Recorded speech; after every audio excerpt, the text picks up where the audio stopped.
everyone! Welcome and welcome back to my YouTube channel. It's me again and again and again, Mutya Baliling. And guys, for today's video is gusto ko lang ipakita sa inyo yung aking DIY. Hindi ko alam guys kung anong tawag dito, pero sa-search ko na lang mamaya kung anong pwedeng itawag natin. Basta doon ako magtatanim ng aking mga shout out sweet corn.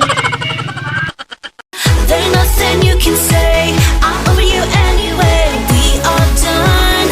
I'm gonna have fun.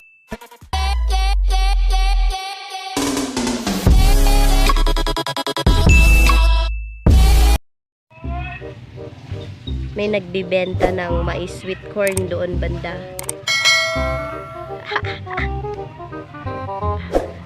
Ayun.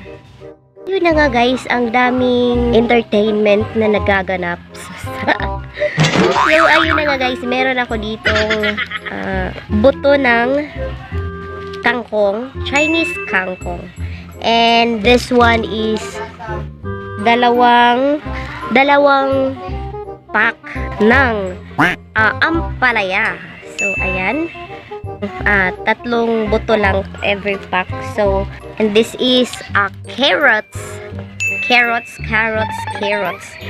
So yan yung buto ng carrots guys, carrots. So pagpasensyahan yun na yung ating kuko na madumi. So and this is also seeds of radish. So ganito yung seeds ng radish guys. Yan, ayaw niyang mag-focus eh. Wait lang. Yan. Mag-focus ka! Ayaw nito mag-focus. Yung mukha ko lang talaga pinofocus ng phone na to guys, kasi try ko nga din nag-video ng wala lang guys, kasi yung phone ko is sira. So tinry kong mag-video, yung kasi niya screen is crack. Ayun nga guys. So, ito yung mga seeds na itatanim ko, and papakita ko sa inyo yung ginawa kong DIY taniman. So baka magkaka-idea kayo dito sa ginawa ko. So try nyo din guys. Guys, DIY na lang, kasi wala na tayong mataniman dito sa aming, actually hindi siya backyard, kasi kapag backyard nandun sa likod, nandito siya sa front yard. Ayan guys, dito front yard. Yun, front yard siya guys, kasi hindi doon sa likod. Ay, shout out sa kilikili. Pero kapag sa likod, siguro yun yung tinatawag na backyard. So since nandito sa harap, so front yard na ang itatawag natin dyan. So time check is already 5 PM dito sa Pilipinas. Charot. So ayun na nga guys, kung gusto mong makita kung ano nga ba yung ginawa ko dito sa aking DIY taniman, so just keep on watching. And if you haven't subscribed yet to my YouTube channel, please don't forget to subscribe it now and click the tiny bell button dyan sa baba para notify ka if ever na may gagawin tayong bagong video. So furthermore, let's get started. Pangit talaga ng kamay ko. So yan yung kamay ng manggugulay, mangbubukid. Charot. So tara guys, papakita ko sa inyo. So ayun na nga guys, andito pa yung itak na sobrang para siyang sword. Charot. So ito yung martilyo natin, and then ito siya guys.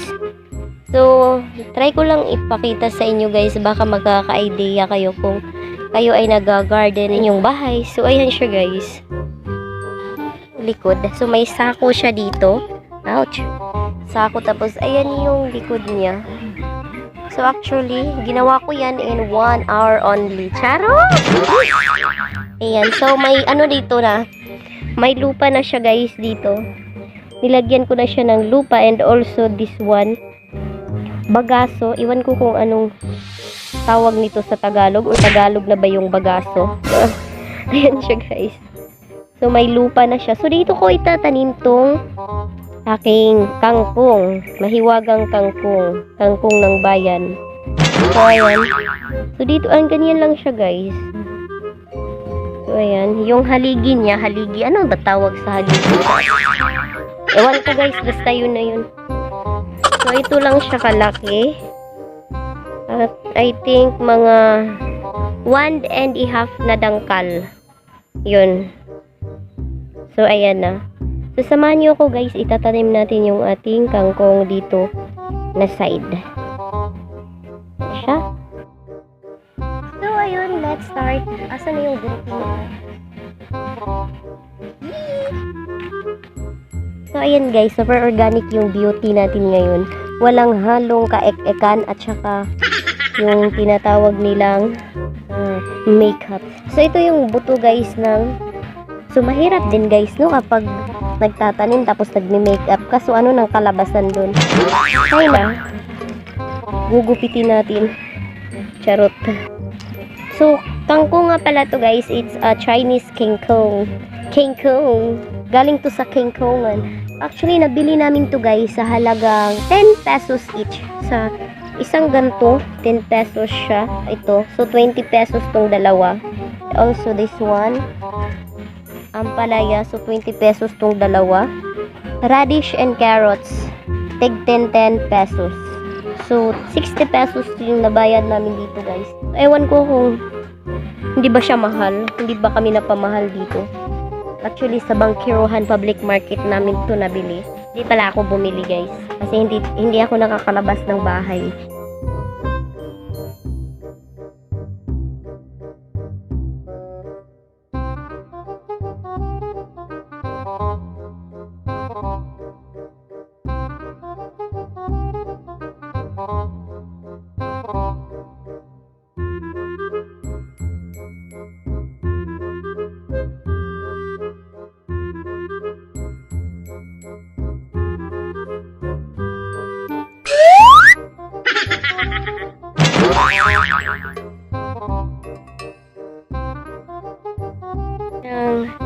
So, ayun guys, tapos ko na siyang itanim dito yung so, shout out sa mga singot-singot natin dyan. Hindi ba? Tapos ko na itanim yung kangkong. Kangkong ni King Kong. So, ayun. Nandito yung kangkong natin banda guys. Dito yung bahay namin. Ayan. So, sabi ko nga guys front yard siya, hindi siya backyard kasi nasa harap lang siya ng aming bahay. So, ito yung my baby girl. Naya siya. Ayan, dyan kami nagluluto. Actually, ang cute dyan. So, ayan, dito natin itatanim yung ating radish. Radish and ito guys. Actually, mga ano to dito, pechay. Pero, yan, na-dead siya kasi hindi siya na ano, yan. So, ipapakita ko guys. Kasi na-short yung ito. Hindi na nasali dito. Kaya, ayun yung kalabasan. Ibagong tanim to. Hindi ko talaga tinanim ko siya ng hapon tapos kinabukasan sobrang init kaya ayan yung nangyari luto yung ano natin pechay. So ito hindi siya mataba kasi nga kulang yan ng fertilizer and also yung lupa niya guys is sobrang pangit kasi dito talaga banda is pangit, sobrang pangit yung lupa. So ayan, so dito ko na lang ilalagay yung aking carrots na seeds. Ito yung sa carrots. Iwan ko kung ito ba yung carrots. Ewan ko kung ito ba yun or ito. Pero sure ako ito yung radish. Pero hindi ko alam guys. Titingnan na lang natin to kapag tumubo na siya. So, itong dalawa itatanim ko din to ngayon. Excited ako malaman sa result nila eh. Ayan. So, we have 6 pieces of seeds ng ampalaya. So, let's see kung ano talaga ang okay ba tong mga seeds na to.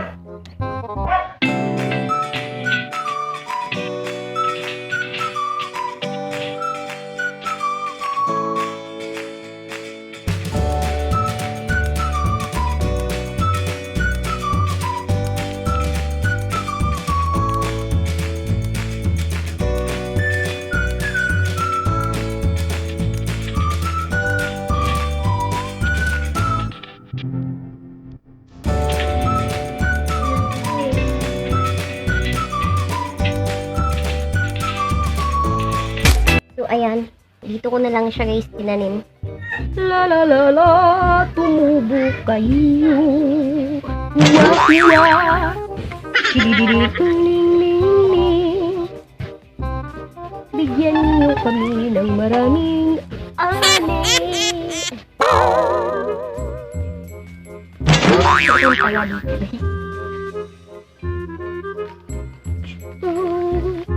Tumubo ka. Bigyan mo kami ng magandang aning. Yeah.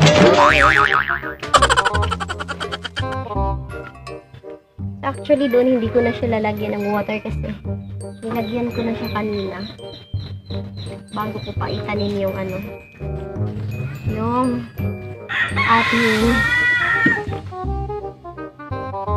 yan.